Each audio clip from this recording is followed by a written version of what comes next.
Hey, what's up? It's KAIJA. We're at the Coin Academy, and this is the Silo Talk.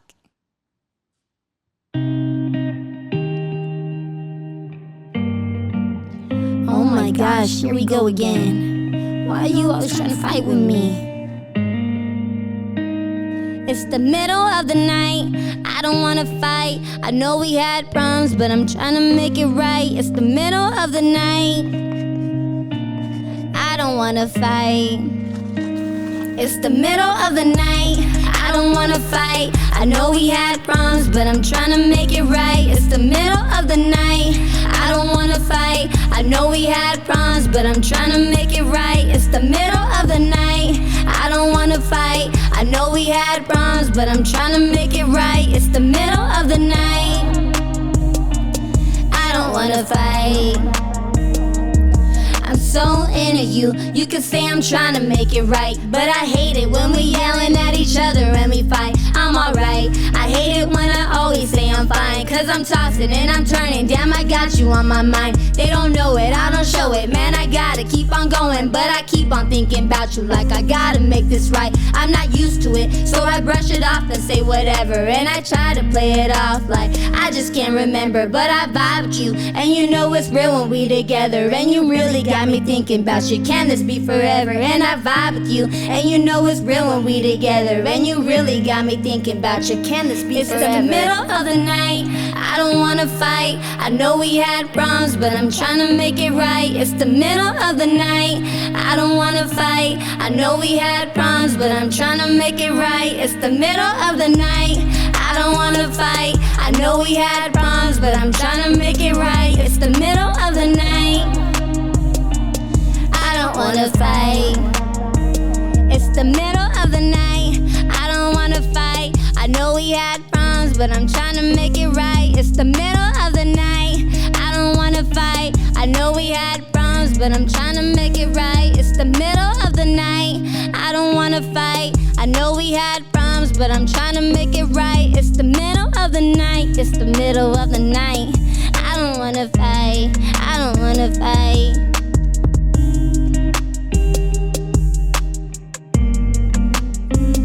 It's the middle of the night, I don't wanna fight.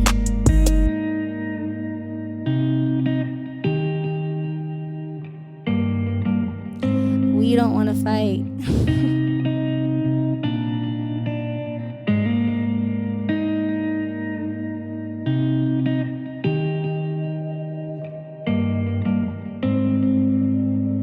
Yeah, let me get in the right mood. You sound like Sunday Night Slow Jams. What's up, everybody? Annabelle the Animal here, and you are watching Silo Talk. Today we have an amazing guest in the house. She is a singer, songwriter, a storyteller. Please help me welcome the amazing KAIJA. Yeah. And that beautiful song you're hearing right now, she actually just performed it, so that is Middle of the Night. So welcome again to the show, KAIJA. Thank you for having me. Yeah. Awesome. Welcome. I'm super happy to be here. No, thank you. You have the record right now for the longest distance drove into the Coin Academy. So you came all the way from San Diego. So congratulations and thank you for, your dedication to coming all the way down here. No, thank you for having me. Yeah. I know we had a little mishap when you got here.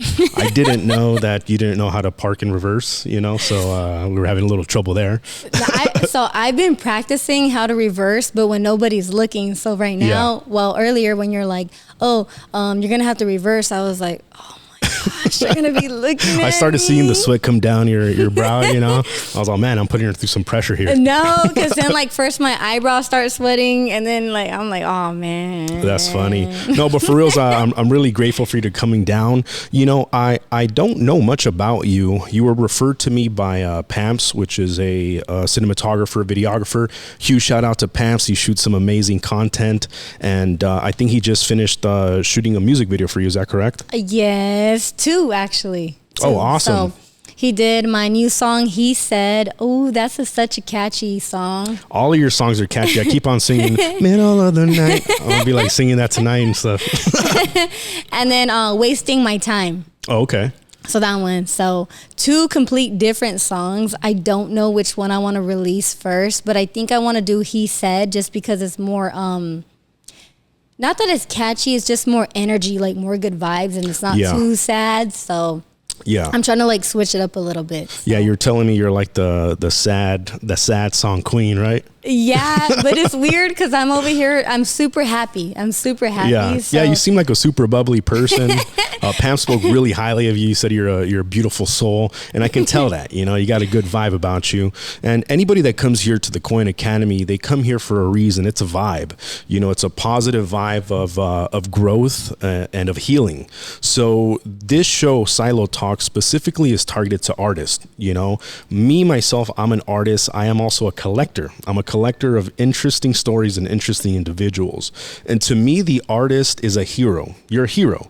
The hero is a person that has a calling. There's something that's in them that's telling them to do something different, right? You live in your ordinary life. Your ordinary life, you have your 9 to 5, you have, you know, what everybody else does.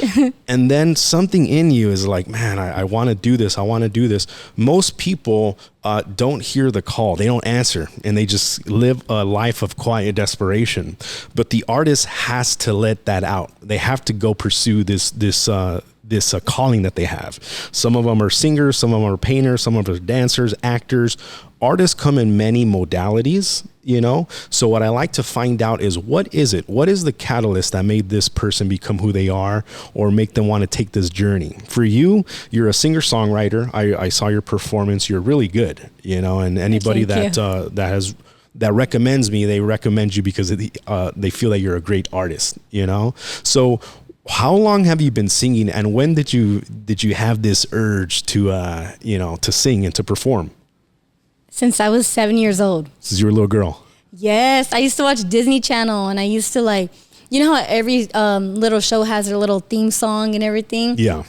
I used to hear these theme songs, and I was like, first of all, like, who wrote these songs? And I used to make remixes to them. Really? Yeah, so I was like, oh. Do you remember anyone that you would... The Penny Proud family. Oh, really? You remember that show? Yeah. Yeah, I remember I forgot now, like the theme song, but I remember when I first heard it, or any song that would come up in the show. Yeah. I would make a remix to it. So you rewrite new lyrics and you would sing over it? Mm-hmm. Oh, that's crazy. And I would be like, oh, like if they just made it like this, it would have sounded a little bit better. Yeah. And, you know, they should have put this word in, made this echo, and my mom would be like, okay.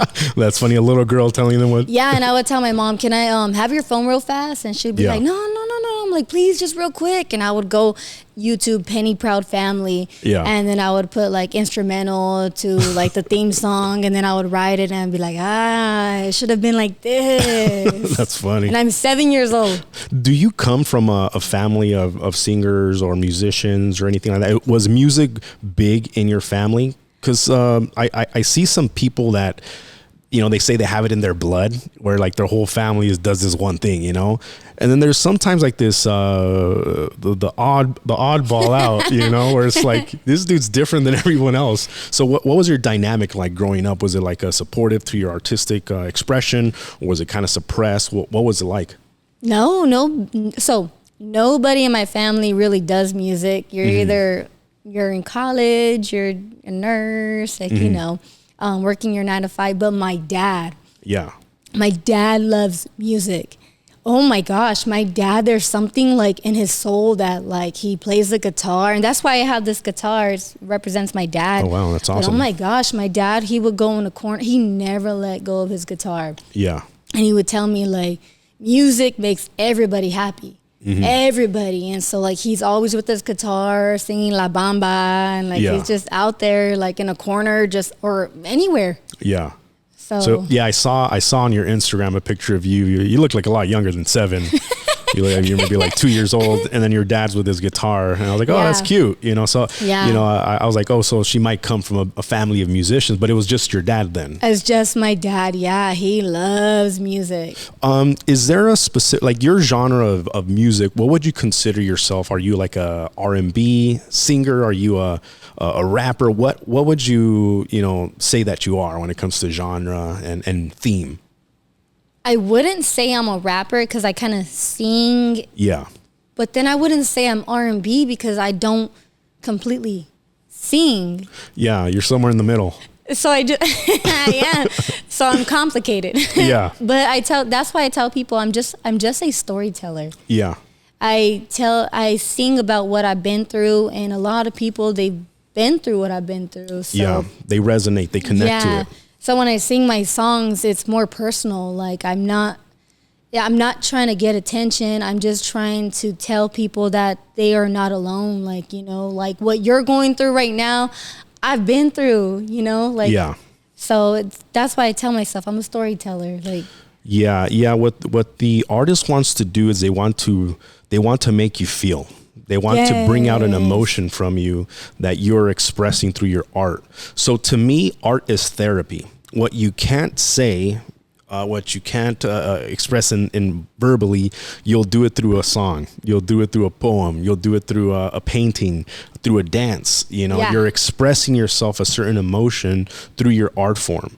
You know, so I understand what you're talking about when it comes to that. Now, what is your message in your music right now, and what's kind of like the creative juice? Where does it come from? My message, well, basically telling people that they're not alone, you know, like we're all in relationships, you know, we've all been in a relationship. So when they're telling themselves like, why is this happening to me? Why me? I know there's somebody out there saying, why me? Or I need to get out of the situation. So when they hear my music, they're like, damn, like that's what I'm going through. So yeah, she understands. So I'm not the only one. And yeah. So it's kind of like just letting them know, like, you're not alone. Like, I thought I was alone when I was writing the song, and I was all sad in my room, just like, why me? That's funny. You know, there's some people that find comfort in sadness. Oddly enough, you know, like they get kind of addicted to that melancholy feeling. You know, they call them goth kids, but just kidding. No, but even in like R&B and hip hop, there's like a vibe, you know, of getting kind of, but there's always a message deeper within the music, you know. So the artist wants to be seen, wants to be heard, and wants to be understood. And if you're able to do that with your music, then that's going to resonate with everybody else, and that's how you're going to build a large following. People but it's kind of funny because so I'm really happy, right? Yeah. So sometimes when I'm about to perform these sad songs, I'm all smiling and I'm like, oh shoot, like hold on, let's like, I'm sad. I'm supposed to be sad, you know? Like, or sometimes like, you know, it's a new chapter in my life and I can relate to one of my songs again, you know? And I'm just like, I totally relate to this song. Yeah. And I'm just like singing it through. So it's like different vibes, but it's super funny because like even when Pamps, he was like recording me, I was, he was just like, I was smiling a lot. Like I was like, okay, let's do this. And I was like, in a sad song? Yeah. And I was like, oh wait, this is a sad song. This is a dramatic so I song. was just like, okay, shoot. And like, you're still a performer, you know, you're still a performer, even though it's your song, you still gotta, you know, but it's easy for me to deliver it though. Like I immediately be like, okay, like KAIJA, remember you wrote this song, you're sad, and I remember why I wrote this song. So then I get in character really fast. So I was just like, okay, you guys. Yeah. So for you, when did you start actually writing your own music and performing it? Did you start off when you were, you know, really, really young, or did it take some time for you to kind of like finally take that step to create your own music? When I was 7. Really? Yeah. Okay. I wrote a song about my little crush. And the funny thing, I thought it was going to be a hit. Really? Like I didn't have nothing, just like a pen, paper, no beat, nothing. And I remember running to my mom and I was like, this is it. And she's just like, okay, like. Did they have you perform at like the quinceañeras and stuff? No, but I thought. No, but I thought I was gonna, like in my heart, I was 7, 8 years old, and I was just like, this is it. Yeah. Who knows? I don't know what I was thinking. How old were you when you did your first performance, when you actually performed in front of an audience? I think I was 14. 14? 14, yeah. Yeah. So I lived in Imperial Valley. Do you know where that's at? I have a kind of an idea, but not like exactly. Oh yeah, so they have like these little festivals, and they had like a little festival, and you know how all the vendors have their booth. Yeah. And I remember I was walking with like 7 of my friends. I thought I was cool. We're all 13, 14. And I saw this guy. He had some cool glasses. He looked like this gangster, and I was just like, he was selling CDs, and I was like, damn, he's cool. Like, and his name was C1. Yeah. And I remember I ran up to him, and I was like, you know, I introduced myself, and I said, I make music. And he's looking at me like, Mija, okay, that's nice. And I was like, yeah, like, I'm going to be famous one day. And he was like, and I was like, it's so nice meeting you, shaking his hand. And he's just like, you're like, do you want my autograph? no, like I was just like, when I saw him, I was like, my dreams came true. Yeah. He's the one. Like, and then he's like, where's your mom? Yeah. And I was like, she's at my house. And he's like, if you're serious, call her. Yeah. So I remember me and my friends all ran to my house, and my mom was like, I ran in the door and I was like, Mom, I met somebody famous. He wants to record me.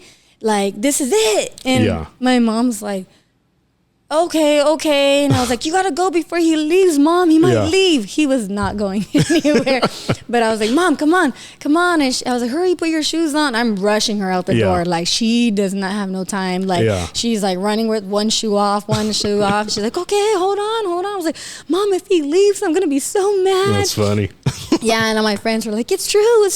And, hyping you up. Yeah. You already had fans back then, huh? Yeah, I thought I did.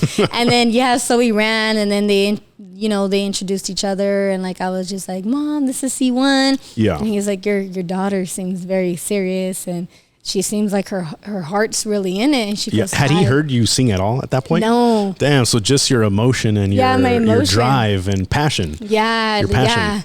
My passion, like I was like, because he could have just sounded like crap, and he didn't. He was all hyping you up too, you know? Yeah. And my mom's like, she wakes me up at 2 a.m, telling me if I can listen to the song. And he's like, do you have beats? And I was like, no, but they're in my head and I can. Yeah. So they exchanged numbers, and he was like, you know, me and my wife live over here, blah, blah, blah. If she's serious, I can record her. I make beats. So he was like a producer. He was a producer. He made music too. And so, my mom took me to his house, and I made my first little song, Goodbye. Wow. So that was your first experience with actually creating music.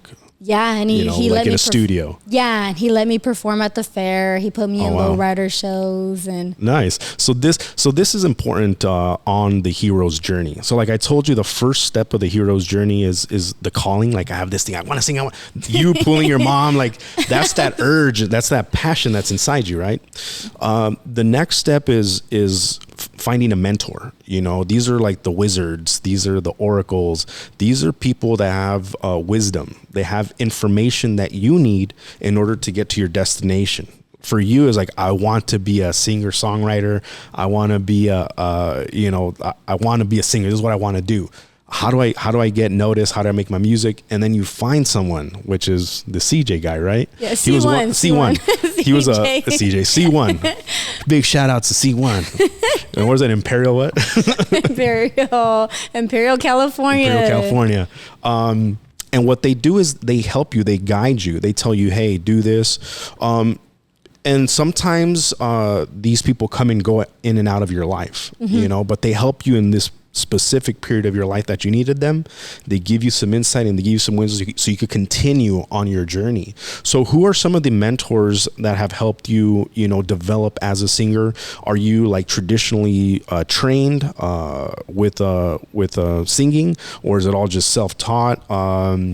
Who has helped you on this journey? It's a lot self-taught. There's been a lot of people that I message and I'm like, hey, I need beats. Nobody messages me back. Tony Slums, he really helped me out a lot. He makes beats. He recorded me. And still to this day, I talk to C1. I still talk to Tony. Yeah. Carlos, Chano, he helped me out a lot. He recorded me a lot. Actually, C1 passed me to him because he made music and he was really, really into it. Yeah. And he's an amazing artist. And he was like, I think, like, I was really, really serious. And so C1's like, I think I have somebody else for you. Yeah. And so I was kind of passed to him, and then to Tony. But they helped me. But then, you know, people get busy. And yeah. so then when I moved to San Diego, it was more like looking for somebody to be very serious with me. And CT, Christopher, he helped me out. He helped me out, and he still records my songs till this day. Yeah. If I message him and I'm like, hey, I need help, he'll set up a recording session for me. But yeah, that's about it. Like the people that now I'm currently working with Godson too, this other guy. He makes amazing beats too. So slowly, you know, I'm finding people, but I haven't found somebody that really sticks with me. Do you have a manager, an agent, or anything like that? No. Okay. Do you have a producer? No. Yeah. So the music industry is a very it's a very tricky business, you know, and it's important to know, you know, exactly what you want out of it, because sometimes, you know, there's an artist that they just have to write music. They have to write it to let it out, and they're not too worried or care about making it their business as far as finances. Is just almost like something that they just do, you know. And then there's another artist where they want to make this their profession. They want to make it a career where they can make a living and also make it lucrative for them to be, you know, quote unquote successful and happy. So for yourself, what are your goals? What are your goals with music? What do you want to accomplish? Like, what do you see in your mind as far as what KAIJA wants? So, you know what's funny? I just asked myself this. I'm like, what do I want? Like, am I trying to make millions off money? Do I want a nice car? Do I just want to have people know me and just understand me? What is it? So my main goal, though, is to have my own sold out show. Okay. You know, I don't care if it's a venue of 200 people, but my own, I envision like a big crowd singing, it's the middle of the night, I don't want to fight. Hell yeah. I see it. I really do. But, you know, of course, it would be nice to make some money along the way, you know. It would not hurt me. It's the artist's dream is to do what they love and get paid for it to where they don't have to do anything else. Yeah, it's what every artist is chasing. You know, that's what they're going for. And I'm like at my 9-to-5 job, and sometimes, like, you know, when I post something with my music, I'm not focused on my 9-to-5 job. Yeah. I'm like, oops, sorry to my manager, but it's true. And like, I'm over here like, okay, who liked it? Who's feeling it? Like, I'm not focused on like, I have a customer talking to me, and I'm like, yeah, I totally understand. And I'm like, you're like, middle of the night. What? No, but you know,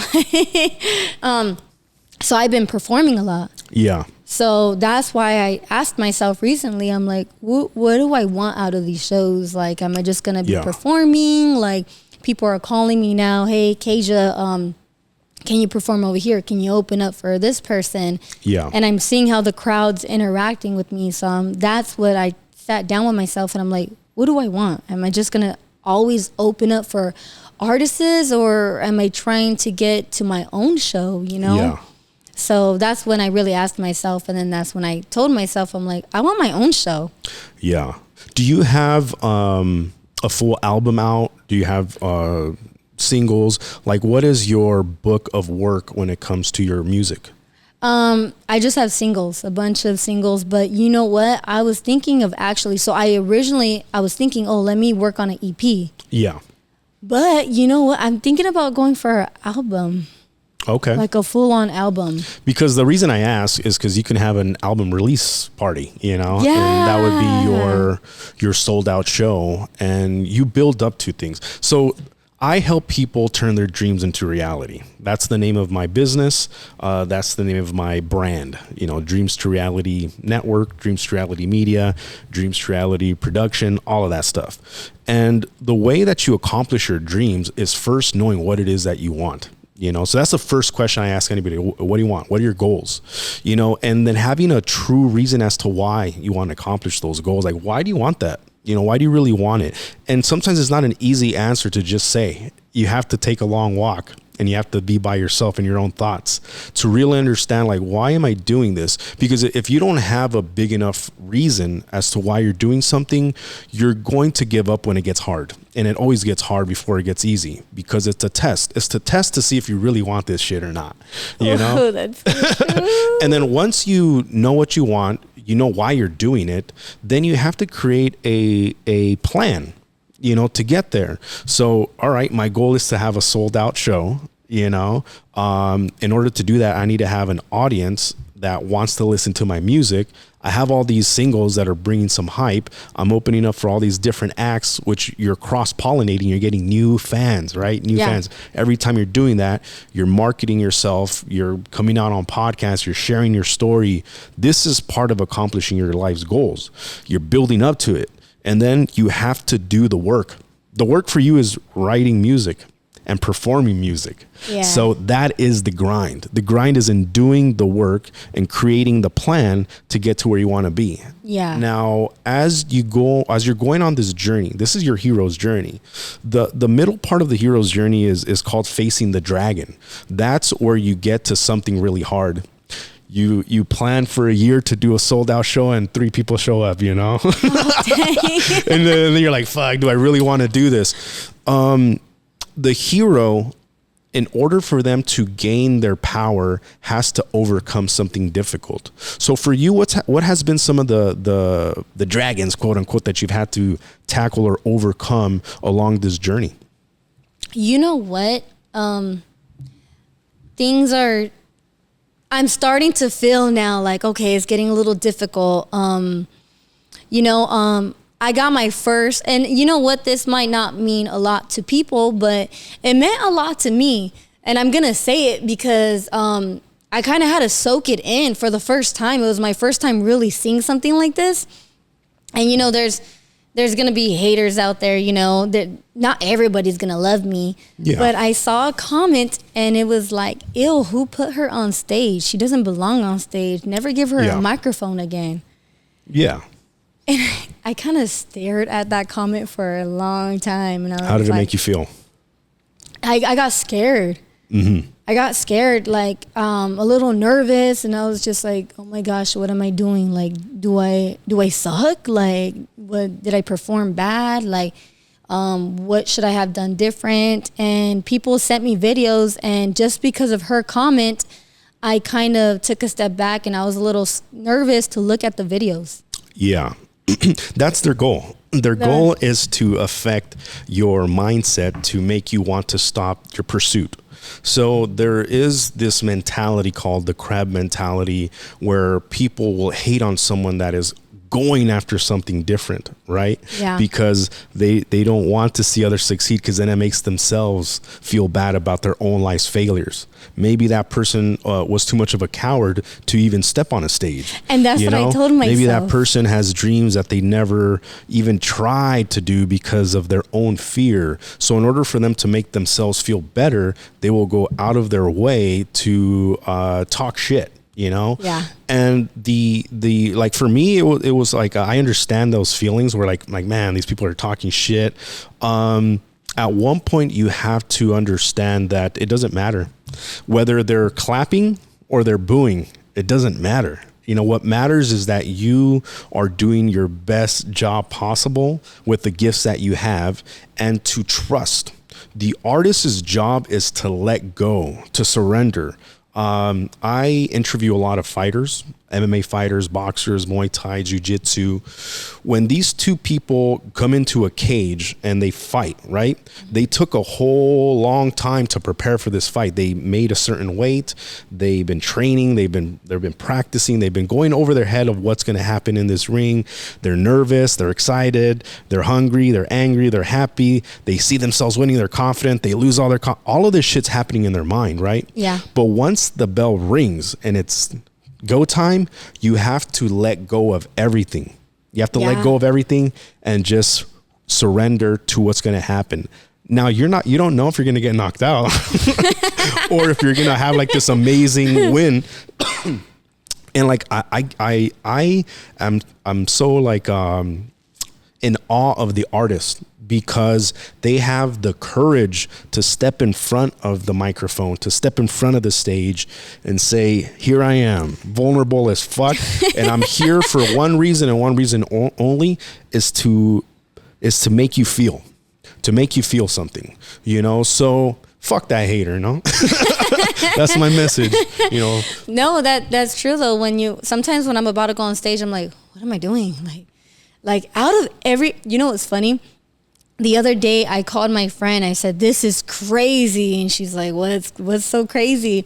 And I said, I could have picked any career. I could have picked, like, I want to be a nurse. I want to be a lawyer. I want to be an engineer, whatever. I said, I picked a career. I want the whole world to know my name.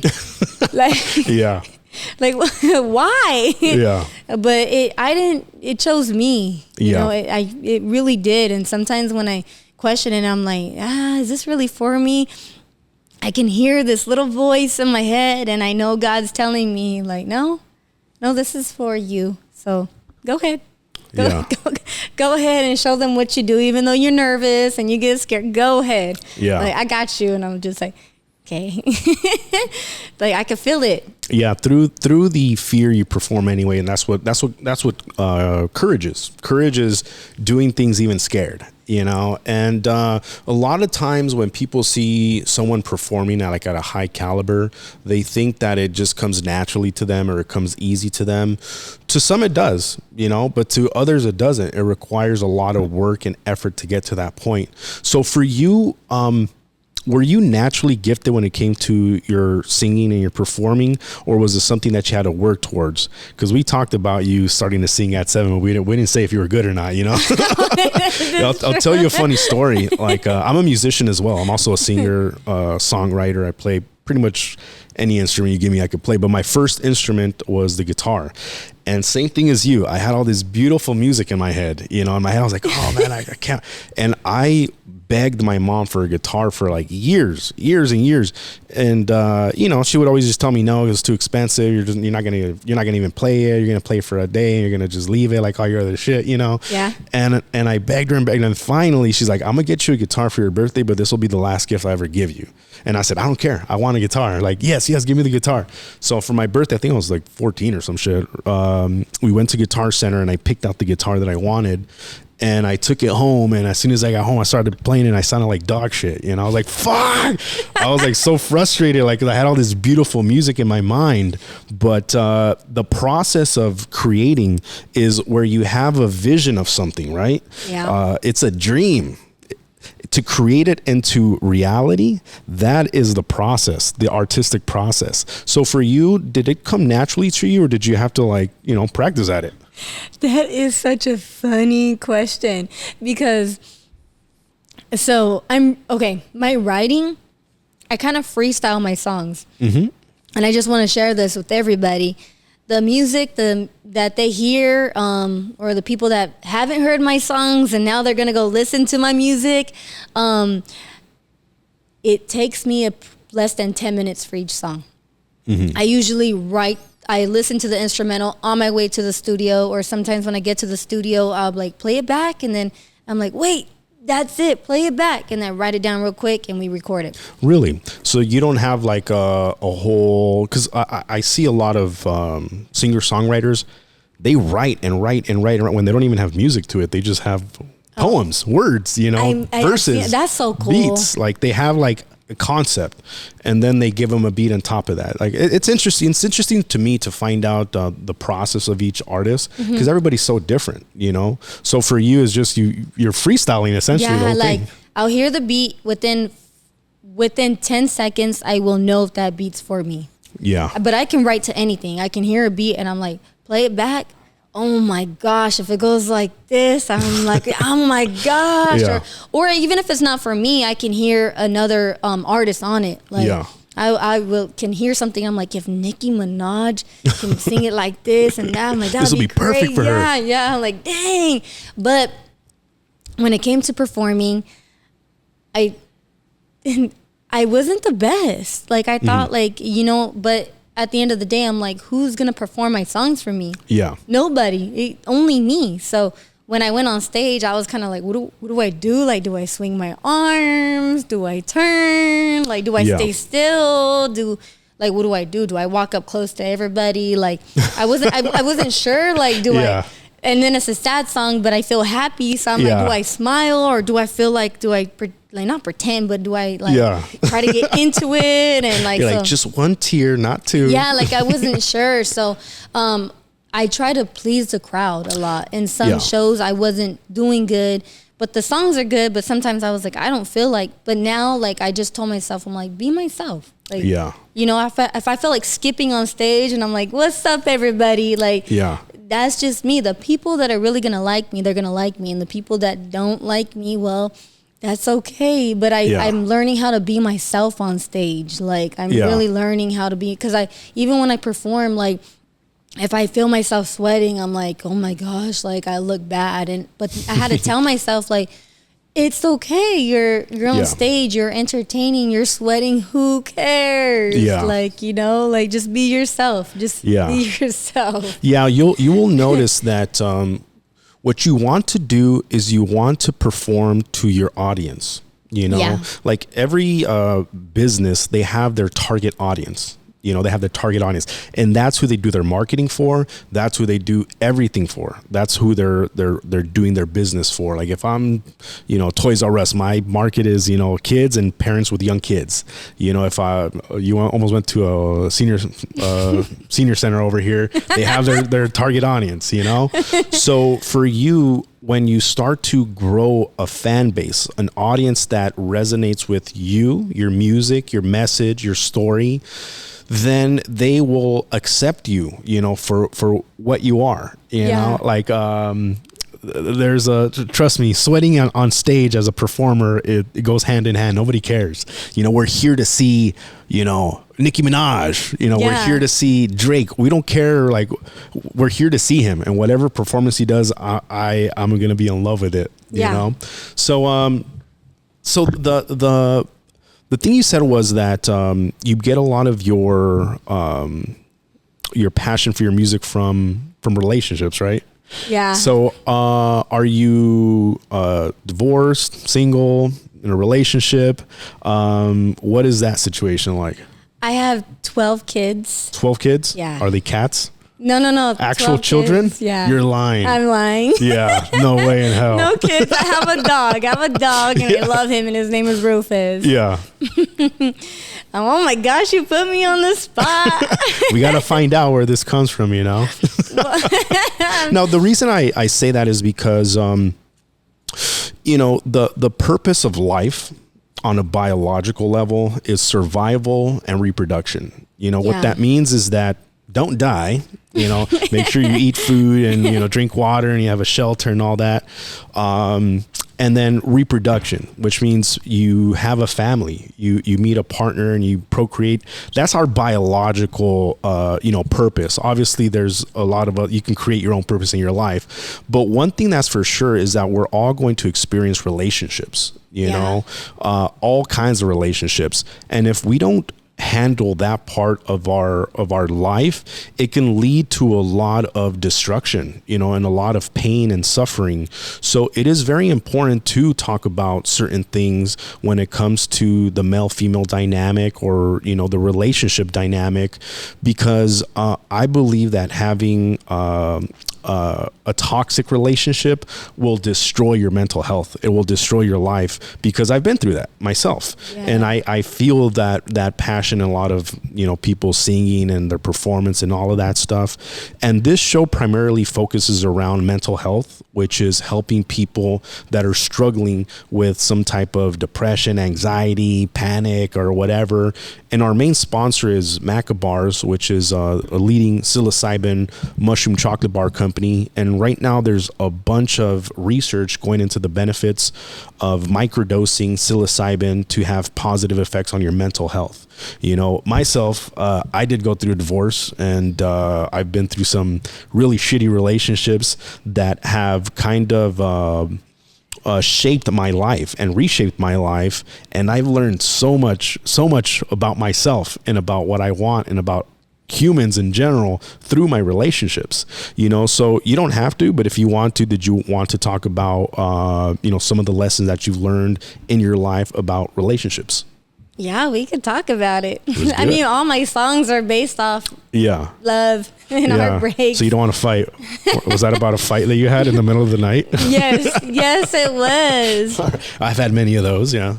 But it's hard. It's hard when you have something to say and then you don't want to say it, but it comes out, and then it's just like the other person says something too, and then you just want to say something back, and it just is kind of like a never ending. It's a negative spiral, downward spiral. It really is, and it's just like, damn, like I want to make this right. Should I stay quiet? But then you're still a person with feelings, so you still want to say something, but then like how you said, you say something, they say something back, so you're just kind of like, I don't want to fight. Yeah. But, so what do you think makes a good relationship? Honesty. And I feel like I feel like honesty is really hard for people because even when you mess up, if you're so scared to tell that person you messed up because you're scared that they're going to leave. Yeah. And I feel like that's the whole thing. Like, who's really going to come to their partner and be like, hey, I messed up. I went out last night and I did this and that. Like, I think it's that fear, like, oh, I'm going to lose them. Yeah. But I feel like honesty is like a really, really big thing. But I feel like it's important for your partner to also show you that it's okay to be honest. Because let's just say I come to my partner and I said, hey, I went out with my girls last night. I didn't talk to anybody, but I went out. Yeah. And if your partner, the way that they react is everything. So if your partner is going to get mad and get crazy, then it's going to pull you aside and you're going to be like, I'm not going to tell him next time. Yeah, I'm not going to. And it's not like you don't want to tell that person. It's just that you get scared to say something because of their reaction. But what if your partner was like, what made you go out? What was it, me? Or, like they talked to you, then I feel like it would bring in a whole different type of relationship. But nowadays it's different. People just are so quick to be like, are you serious? Why? And so many questions instead of asking their partner, why did you do that? Yeah. Like, are you okay? Did you why couldn't you talk to me? So I feel like a partner's reaction is everything too. Like, yeah, it's that's what goes down to that negative downward spiral. It's action, reaction, and just goes all the way down, right? I've been in some good relationships and I've been in some really bad ones. And from my experience, there's 3 things that have to kind of work at the same time in order for the relationship to be successful. And those 3 things are first, you have to have, commitment, which is you're not cheating on each other, not lying, all of that. The other one is intimacy. And intimacy is not a sexual or physical thing. Intimacy is an emotional thing where I can trust you to tell you my deepest thoughts, and you're not going to use that against me at a later time. You're not going to tell other people about this stuff. Like, that's intimacy. And then the last thing is a sexual attraction. You have to have a physical attraction for this other person. And when I look back in my relationships, when they've failed, one of those 3 things has not been working, right? Yeah. And you'll see it in relationships where you'll have someone that, they're really committed. They're married. They got 4 kids together. They got a house. They have a business together. But their intimacy, they don't even talk to each other. Hey, how's your day going? Great. How's your day going? Great. All right, cool. See you tomorrow. You pick up the kids? Cool. Bye. And it's like just a schedule. It's like a fucking business partner. And there's no sexual attraction. They both let go of themselves. They're both out of shape and fat. And, they don't even, they turn off the lights when they make love. And the husband's looking at, OnlyFans models and shit on his part-time. Oh my God. The wife is talking to the, coworker. And it's just shit, it's a shit relationship. Yeah. And then there's other ones where there's, there's intimacy, deep intimacy. I'll tell this person everything, but I'm not attracted to them. I'm not attracted to them physically. So they're like a best friend, a really good friend, and And then when you have all three, or let's put it that way, if you have just the sexual, that's just a fuck buddy, you know, no commitment, no intimate. I don't say this fucker nothing, you know. I just pull up. Yeah, I just pull up here. I'm outside. Exactly. But when you have all three, you know, you guys are intimate. You tell each other everything. You trust each other. You have a vision together. You're attracted to each other physically, you know, and you're committed. Then that is a really, really strong relationship that's not going to easily crumble, you know. And that intimacy is the part where you're talking about. You cannot have honesty if you don't even feel comfortable to tell this person the real you know, because there is the mask and then there's the actual you. I've been with some people that on the outside, they look all shiny, right? They look really nice. Like, oh, this is really cool. But you get closer look and you realize this person is fucking ugly. Like their soul and their spirit and their intentions and manipulations, and you realize like, no. And sometimes it's like trial and error. You just have to fuck up to find out like what it is, right? I hate that. And over time, your job as a human being, as an adult, is to mature and evolve and grow. And the problem that you'll realize is that you'll see the same person go from relationship to relationship to relationship, repeating the same cycle, until finally you learn the lesson. And that's part of what the hero's journey is. You have to learn a lesson every time you go around it. So the beginning is your call. Something's calling you. You go on this journey. You find somebody that helps you accomplish this goal. You overcome this giant obstacle. When you come back, the last step is called return with elixir. An elixir is a potion. It's a little powder that you drink and it makes you invincible. It makes you a dragon. It makes you whatever, right? For you, it makes you a great singer. You know, it makes you sell out. Where's this potion? Yeah, where is it? People will be like, damn, there's something different about you. You know, like you're walking differently or your energy's differently. You're like, yeah, because I went on this cool journey, you know? And over time, as you go through this journey over and over and over again, one day, if you learn all these lessons and you collect all these little potions, all these little elixirs, you become that wizard where people will come to you and be like, hey, I want to be a singer. I see what you've accomplished. I love what you do. I see that you're giving back and you're teaching what you've learned. So for me, that is the ultimate goal. You know, I'm on an infinite quest of knowledge. It never ends. You know, because there's always new shit you got to learn every day. And in the music industry, it's one of those businesses that is constantly evolving. You know, it's constantly growing.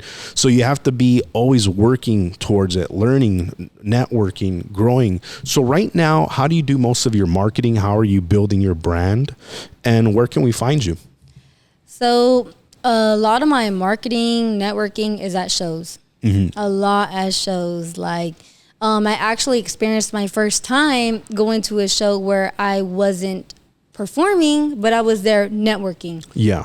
I was completely by myself, so I was just like, who do I talk to first? Yeah. Like, you know, but then I was just like, you better move them feet, girl. You better start, you know? So I was like over here, and all of a sudden, like an hour later, I was basically like, not on stage, but next to the stage with all the artists, introducing myself to managers, the artists, taking pictures. And I was like, okay, like I was networking. Hey, add me on Instagram. I have this one single out, Middle of the Night. It's really cool. Like I'm telling you, you gotta listen to it. Like, you know, it was my first time really like networking by myself. So, and you're right, like you have to push. Like I can't just sit still. Like every weekend there's another show, there's another festival. Like I have to be there.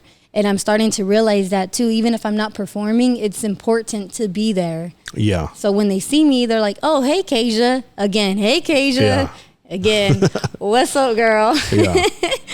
So I'm pushing right now. That's awesome. So I know your music is on Spotify. Is it on all music platforms? Yeah. YouTube. You have a Apple, YouTube channel? Yeah. What is the YouTube? KAIJA's Music.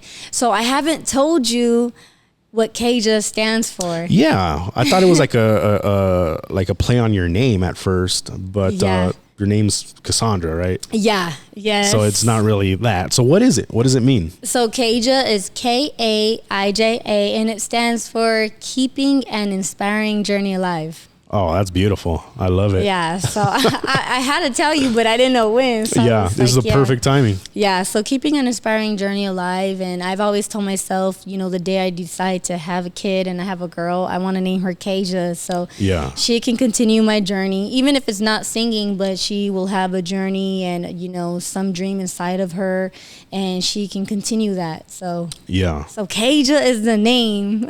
That's beautiful. And, you know, we all have a journey in life. Every single human out there is experiencing a form of the same thing that we experience. You know, Yeah. we're all connected in that way. We're all human. We all experience joy and sadness and everything in between, you know. But I really want to thank you for coming all the way down here to Pasadena, performing your song, sharing your story, sharing your insight and wisdom, and getting people to connect with you a little bit more as far as, you know, what your goals are. I myself want to help you in any way that I can, you know, so guys, make sure you follow KAIJA on Instagram, on YouTube, listen to her music. I'll put all the links in the description of this episode, and I'll go ahead and be promoting on my IG and all that stuff as well. Is there any final message that you want to give to an aspiring artist out there that is in that beginning phase, you know, or going through that hard phase that you want to give them based off of your experience? Don't stop. Do not stop. You might think that I only have 2 supporters.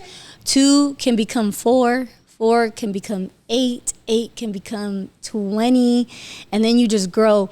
I've learned that consistency is everything. You know, I used to really sit there and say, like, I can't do this, like, can't. And you know what? Social media is a big thing now. You look at other people's pages and you're like, dang, they get 500 likes. I get 5.